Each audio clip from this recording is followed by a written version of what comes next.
Flourish, Martin Seligman. Martin Seligman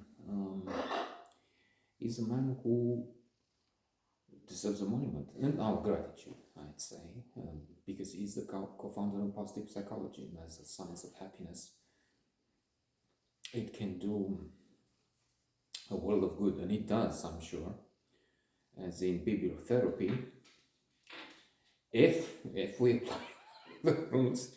Because I had this friend's visit, and he's skeptical of what I say, and I keep mentioning positive psychology.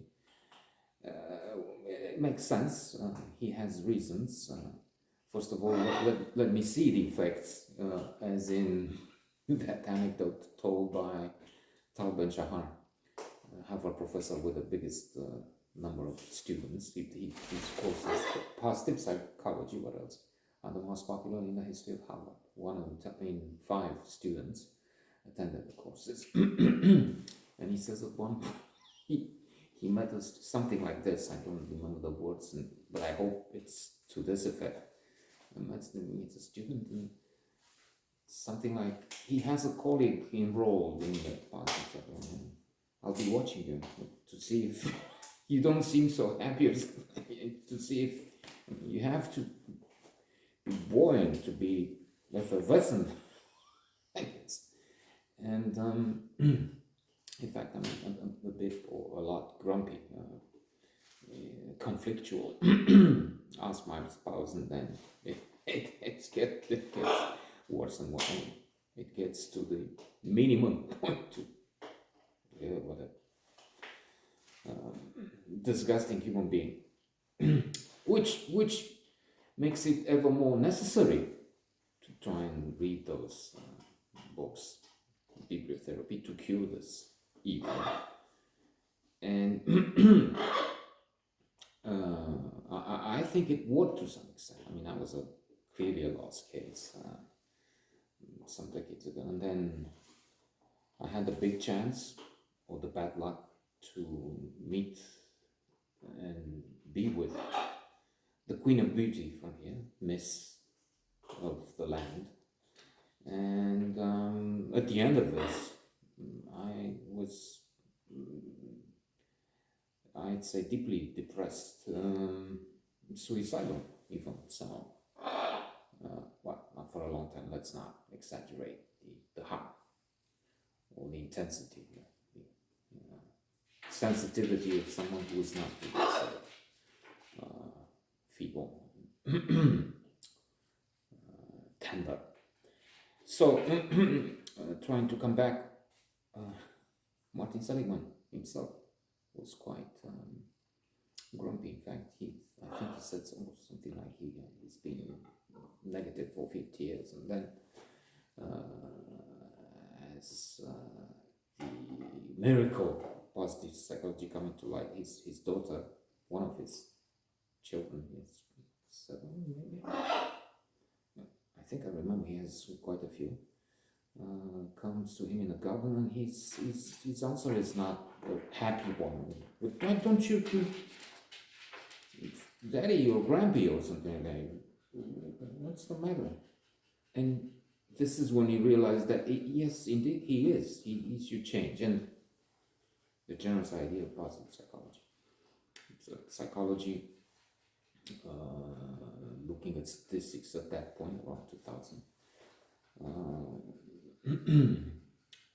There were, in publications, there was an overwhelming preponderance of studies which looked at the negative issues of the harm, which made sense. Yes, psychology dealt mostly with repairing, with taking people from -7, 5, 10, I don't know, to 0. So Seligman said, why not take normal people, people without real big issues, and make them happy, take them from 0 to +5, 8. And Flourish is an excellent book on that. It even has a formula at the core, which Martin Seligman is suggesting. PERMA, PERMA, wait,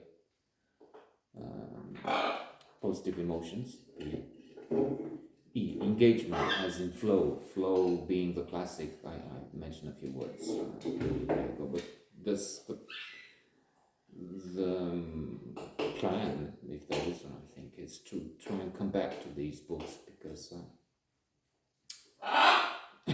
they help me.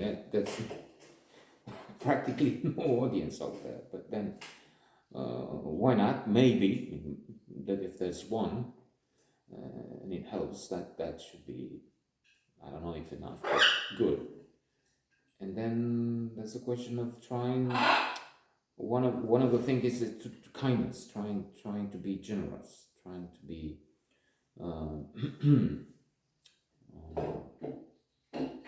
to do it. If it has an effect, that's not under my control. What can I do? Well, I can do better, but that I do the best I can. We come back to maximizers and minimizers. People who are maximizers are happy. I'm sorry, unhappy by definition. Satisfied, the one who's, well, trying for the best possible, not perfect, which is maximum. Termino. So anyway, engagement. Flow. Mihaly Csikszentmihalyi, co-founder of positive psychology. Relationships. The happiest people are not the ones with most money. Look at Trump. Trump doesn't really have money. He's a scam artist, confidence man. Musk, others, grumpy all the time, doing bad things. But the happiest people have excellent relations, strong bonds with family and friends. Relationships, meaning.